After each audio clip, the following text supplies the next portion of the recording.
make over £10,000 a month selling handmade crafts online, and if you'd like to know how to do that, keep watching.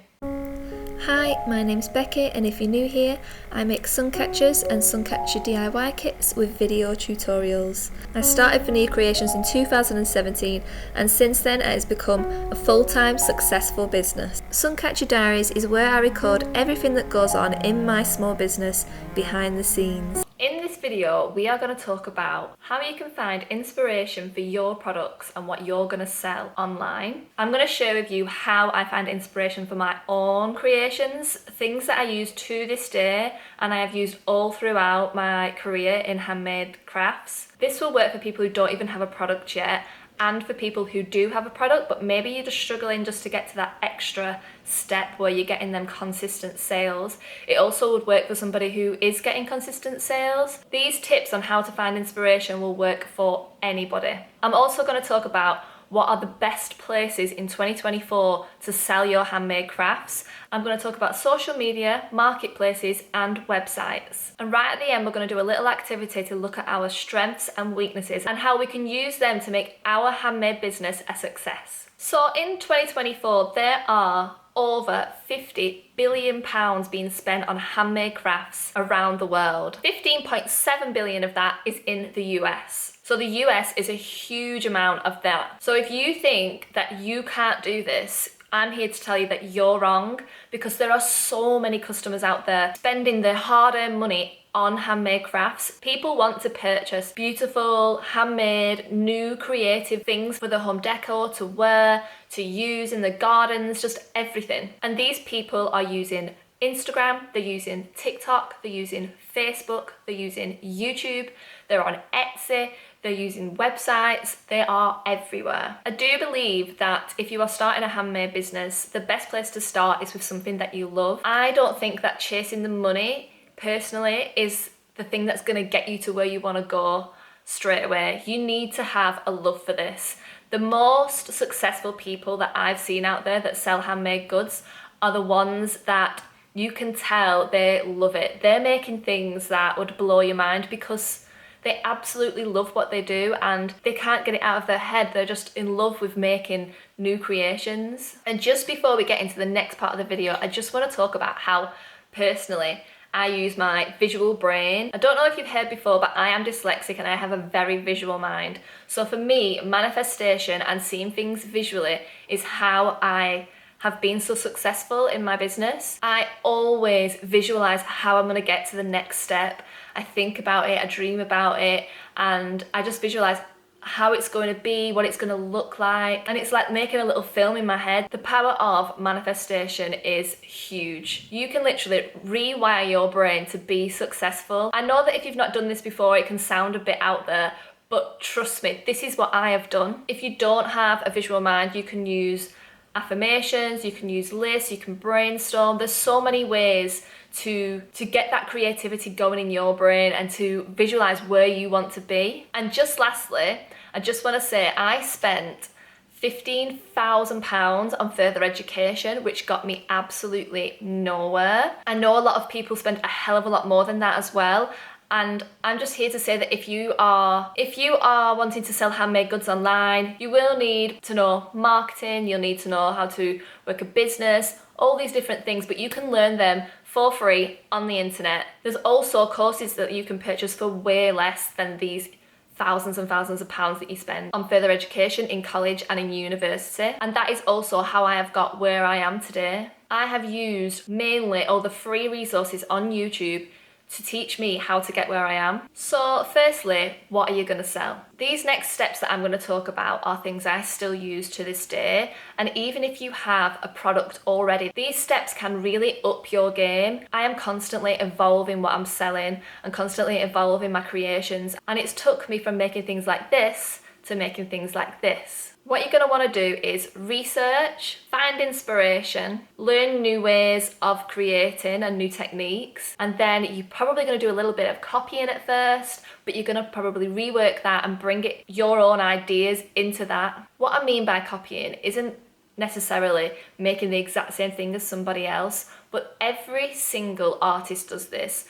we look at what somebody else has done and we think, how can I bring that into my design? There's so many people that have inspired me in the past, and here are just a few that have got me to where I am today. Copying is about learning. So when you're pulling inspiration from somebody else's design, it's about finding your own style, what you're gonna make, and really finding that product. If all you're gonna do is copy somebody else's styles, I'm here to tell you that you are not gonna be successful. You have to bring your own creativity to that design or to that style or to that technique that you have found on the internet, on Pinterest, on Instagram. You need to really evolve that and make it your own to be successful. You can't just copy people. You are not going to get anywhere. There are so many times that I have used the next steps that I'm going to show you, and I have had them completely work out, and it's completely transformed my business and made me thousands and thousands of pounds and hundreds of sales. But there's also some things that have completely not worked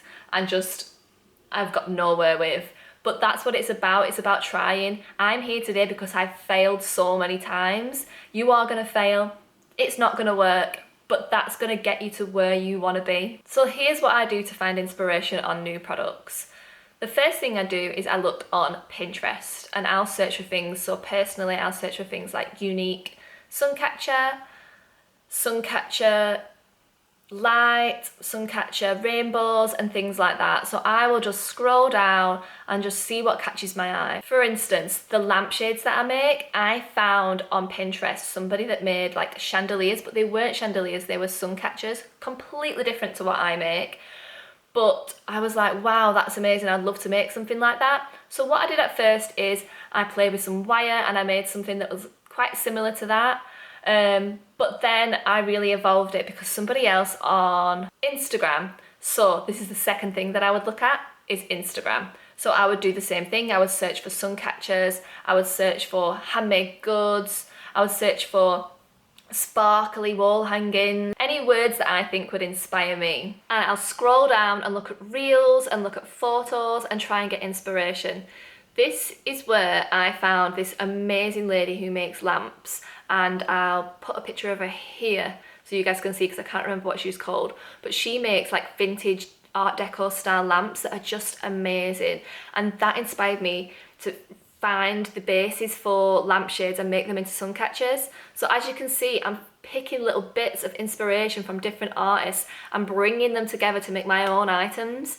So it's a little bit, like I said, of copying, but it's not copying when you're changing it and you're evolving that item. And this can really catapult your items from something that's quite ordinary to something that is just like completely out there.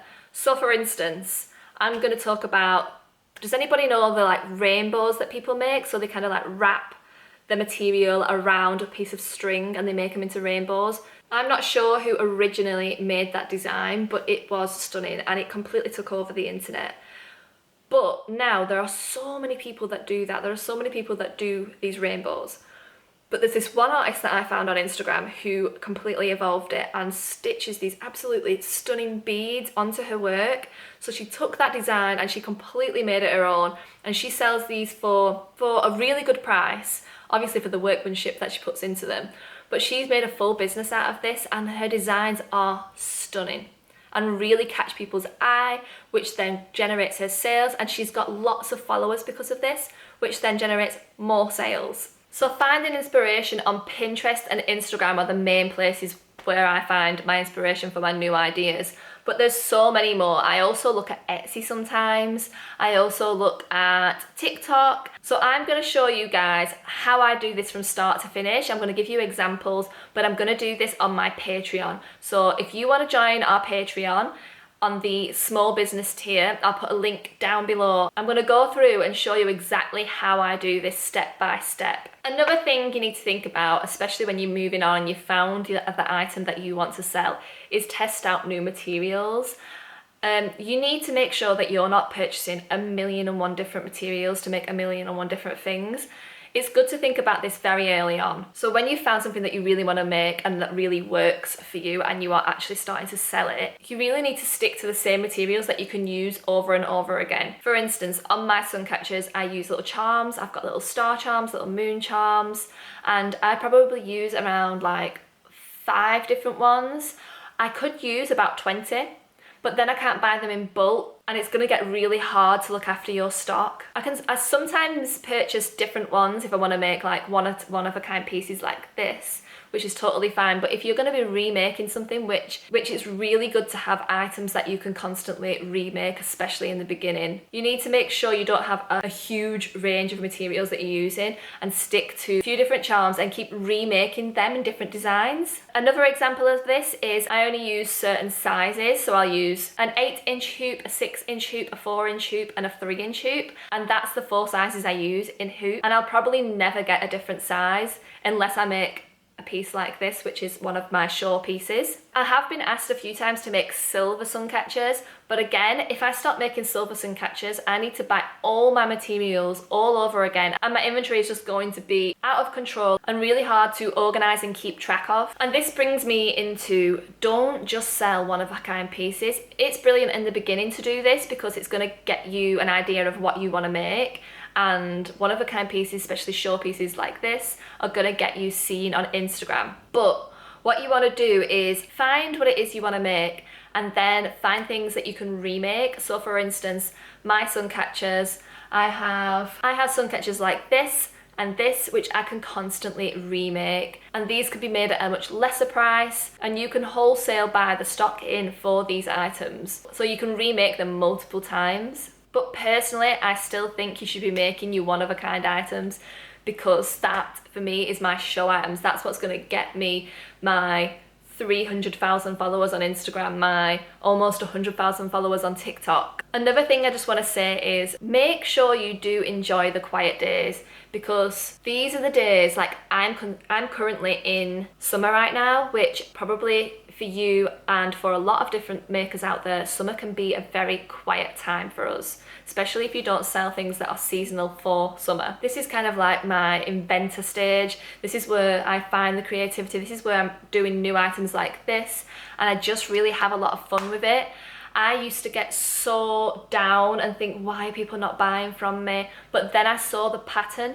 Summer was my downtime. Summer was the time where everybody goes on holiday. People want to go to events. People are spending money to go out in the sunshine. They don't want to be inside. So don't get down when you have quiet times. It happens to us all. And even when you have found success and you get these quiet periods, just know that you've done it once before and you can do it again. Don't worry about these quiet periods. I also want to talk about the importance of testing materials out before you bulk buy and buy from a wholesalers. I purchase a lot of things from Amazon and eBay and really test them out. Before I find my wholesalers, I always purchase from eBay or Amazon. And then when I really know that this material is going to work, I'll bulk buy it from a wholesalers. I have a couple of videos on my Patreon on the small business tier where I go through all my wholesalers and let you know where I get everything from. And these are materials that really work for me. So if you want to join my Patreon, it's down below, and it's the small business tier. So now you want to know where to sell your products and where to get your customers. So that doesn't just mean your marketplace, that means your social media. I do have my favorites and everybody will find their own, and it's what you're good at that'll make you find your social media. For me, it is definitely Instagram. Instagram, with a close second being YouTube and then TikTok. I do have more followers on TikTok, but I just really love YouTube. But then there's also things like Pinterest, Facebook, and probably other places that I've not mentioned here, but these are the ones I'm going to talk about today. Even if you've already started on social media and you've already found your marketplace, I'm going to talk about these other social media platforms and these other marketplaces that you've probably not thought of before that could really up your game. So before I go into this, the first thing you're going to want to do is, and you're probably sick of hearing it, you need to be consistent. And the more consistent you are, the more times you're going to post, the more people who are going to see you. So firstly, I'm going to talk about Facebook. Facebook is brilliant for local businesses and things like that, but there's also a really good community on there for handmade, and there's some amazing groups that you can post to on there. I've got a full video of all the groups that I used to post when I was first starting out, and these got me reposted on a really big page on Facebook that got me hundreds of sales. It's also good to keep in mind that Facebook, like I said, is good for local customers. These are always good to have in case you feel like you want to start doing something more local, like workshops. I'm currently wanting to do more of this and really get out there and meet people who want to make sun catchers. So having my Facebook has been brilliant for that because I have a lot of local customers on there. And Facebook has a brilliant community, your friends and your family who want to share your work. Ask them to do it because they will. And your family and friends are most likely going to be your first customers. If you want to know them groups that I used to post on, please follow the link down below and follow the small business group on my Patreon. So now I'm going to talk about Instagram, and I love Instagram. For one, I'm a millennial. Our social media platform is definitely Instagram. Back in the day when I first started, it was all about taking pictures, which I absolutely loved, but now it's really moved on, and if you are not doing video, you're probably not going to be as successful as somebody else who is doing video. Personally, that's brilliant for me because I love making video content, so I really enjoy that. The things you want to think about on Instagram are finding the trending sounds. Once I started really implementing the trending sounds, which wasn't really till probably the last year, my followers went from this to this. I really recommend only using the sounds that have the up button. I also want you to keep in mind playing with time. So a lot of my videos you might see are between probably like 6 and maybe like 10, 12 seconds. I don't really go over that because people's attention span these days is small. Not many people are going to watch a video for longer than that. So I would recommend most of your videos being that short. However, there are people that can make longer videos that do absolutely amazing. But I think them videos are the kind of videos people really work on and take a lot more time. Definitely play around with doing longer videos and shorter videos, but I would definitely do more short than long because the long ones take forever. And you're a busy girl or guy. The next thing you want to do is follow people who inspire you. This is good for a few reasons. I follow a lot of handmade artists that do really amazing like one-off pieces and also have different streams of income, but they really use Instagram to show off their show pieces. This is extremely inspiring for me, and they always pop up on my Instagram, so whenever I'm on there I might see something and instantly I'm like, wow, that's amazing. I need to be making something like this or inspired by this. But also what it's going to do is show Instagram that this is the kind of person you are. It's going to probably show your work to people that like this kind of stuff too, and it's really going to get the algorithm working for you. Personally, I would try not to follow too many influencers and celebrities and things like that, and really follow people who are going to inspire you and your work. This is your space to be creative. Keep it about that. And the last thing I'm going to talk about on Instagram, and something that has evolved my business so much this year, is making sure that you are messaging and talking to your customers on Instagram. I'm not gonna lie, I'm not the best at this, but once I really started implementing this more into my Instagram, it has made me level up. So when I say this, what I mean is, I don't mean just going and finding random people and messaging them from maybe other people's account or somebody who follows an account like you. Please don't message them people. That is basically spam. These are a few things you can try to know who to message first. So for instance, on some of my reels, what I do is I picture of one of my sun catchers, and over it I'll write, would you like to buy one of these, or would you like to make one of these, or would you want one of these in your house?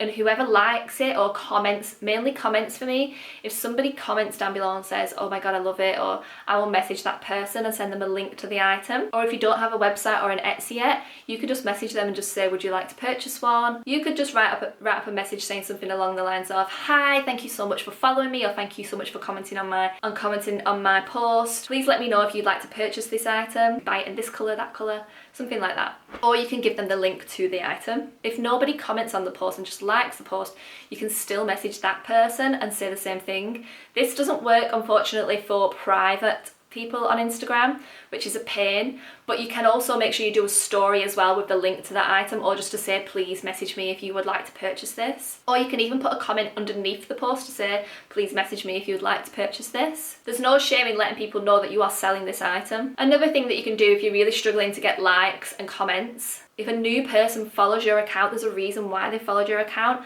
Maybe they are interested.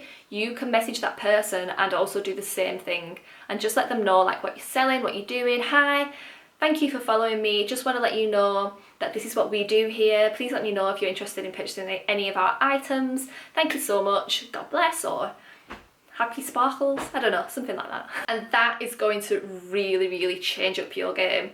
But be present on Instagram. please be consistent and present on Instagram. It's the only way you're gonna grow, unless you have a viral moment. It's so important to be consistent on these platforms. It's a common marketing tactic to make sure you are always showing up. It takes, I think it's around 5 times of someone seeing you to become a customer, something like that. I might have that wrong. This is a basic thing that people get taught in marketing, is to show up. Because the more people see you, the more likely they are to purchase from you. And I'm sorry for saying it, but being consistent is really gonna get you there.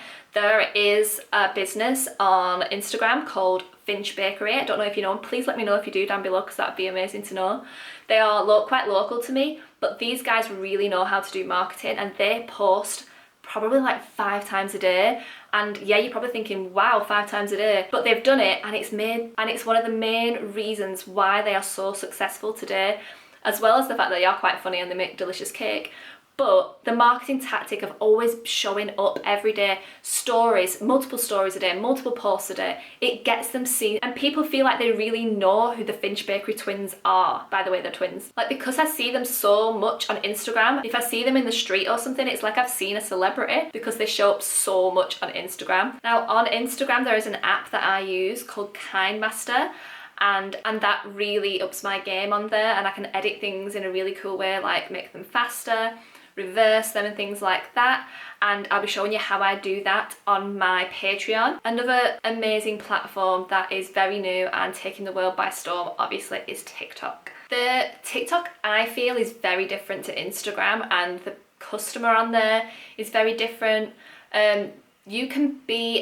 I feel like it's good for people that have a lot of personality on Instagram, who are very charismatic, good at talking to the camera, good at being kind of like funny, or just like quirky, or just you can really change it up on TikTok and sell your items in a very different way on there. Like, if you're a good storyteller, if you like doing mini vlogs. One thing that people love on TikTok is drama. So if you're good at bringing the drama, bring it to your business, because it will work. These are the kind of people who sell on TikTok that do really, really well. The people that can bring that entertainment value. That is what TikTok's about. Another thing that TikTok is really good for is live.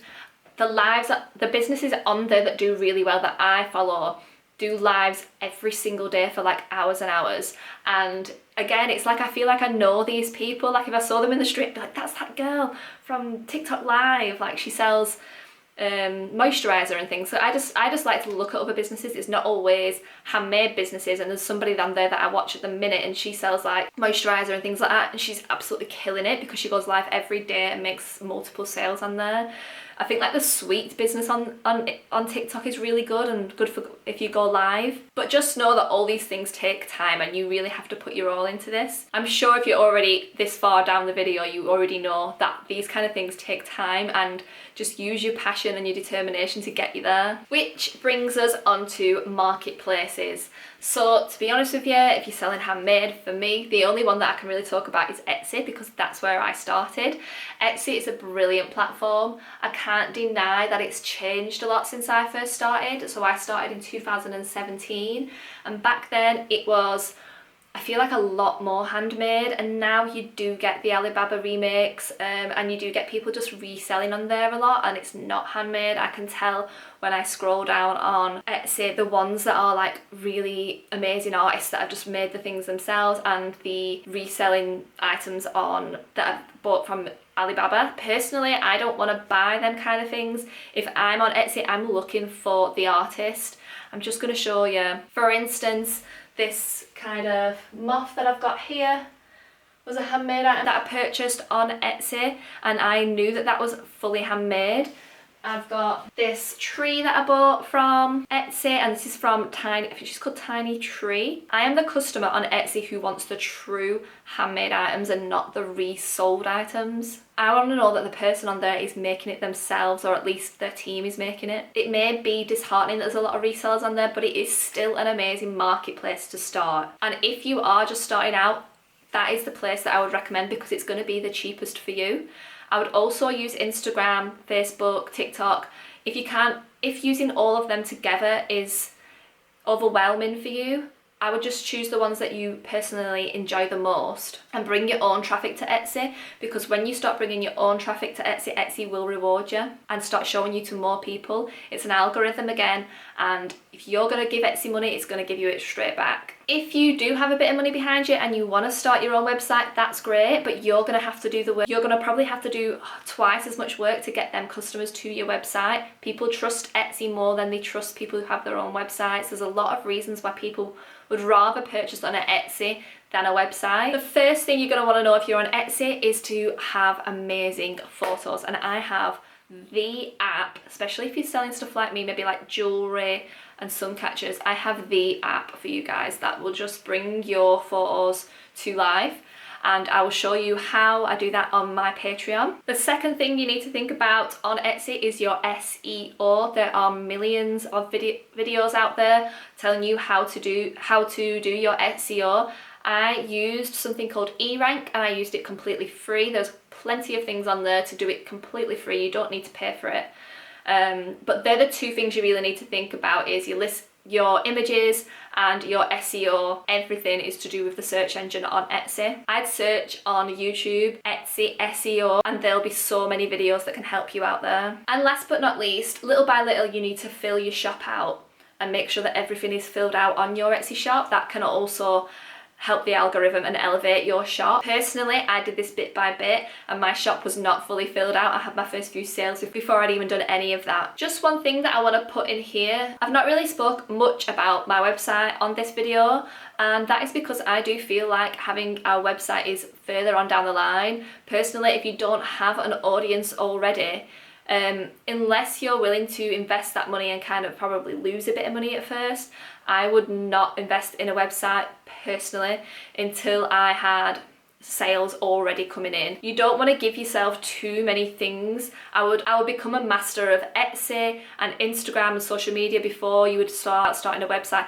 unless you're really tech savvy and you've got a little bit of money behind you. And I just want to talk about markets on here as well, because they can really help you. I'm going to do a video on how to sell at markets later on down the line and share everything that I use in my market stall, because they're brilliant as well to bring you your first customers. There's literally customers right in front of you, and people who are in front of you in real life are way more likely to purchase from you than somebody on the internet. They can see the item, they can pick it up. I personally found two markets that were really good.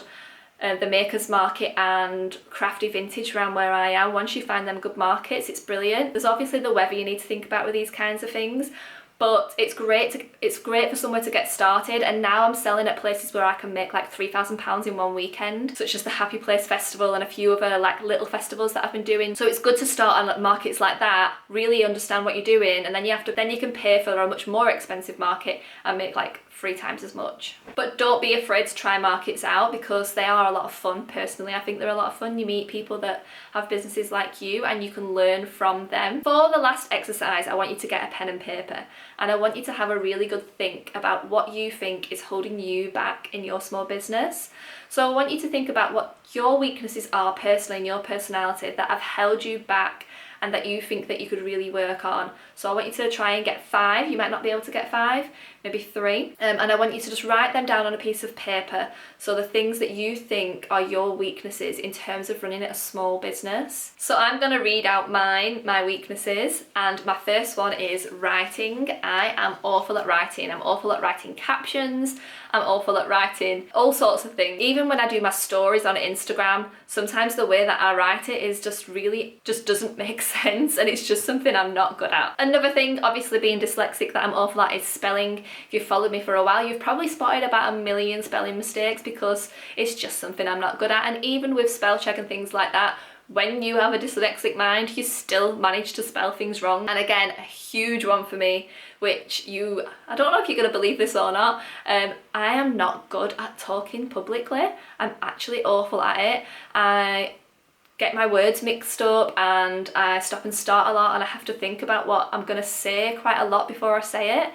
It's something that I've had to work on a lot, but talking and making sense is actually really hard for me. And also I can be unorganised, and something that is huge that my husband would actually laugh at is my short-term memory is horrendous.